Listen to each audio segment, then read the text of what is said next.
फैसलाबाद झमरा के इलाके में शालीमार एक्सप्रेस हादसे का शिकार हो गई। इंजन समेत ट्रेन की 12 से ज्यादा बोगियां ट्रैक से उतर गईं।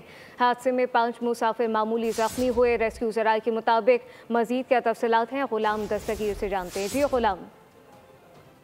फैसलाबाद से ट्रेन शालीमार जो है लाहौर जा रही थी और मुसाफिरों से भरी हुई थी। जो ही झुमरा के करीब पहुंची है तो वहां पर बगैर फाटक जो है एक रेलवे स्टेशन ट्रैक था छोटा, वहां पर जो ट्रैक्टर ट्राली है वो फंसी हुई थी। तो उस ट्रेन ड्राइवर को पता नहीं चला तो अचानक जो है ट्रेन उसकी में जा टकराई है, लेकिन टकराते टकराते उसकी रफ्तार कम हो गई थी जिसकी वजह से नुकसान कम हुआ है।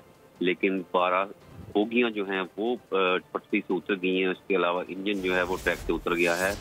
फौरी तौर पर क्योंकि रेलवे स्टेशन करीब था तो फौरी जो मुतबादल ट्रेन है उसको बुलवा लिया गया है और मुसाफिरों को रवाना कर दिया गया है। गुलाम दस्तगीर, बहुत शुक्रिया।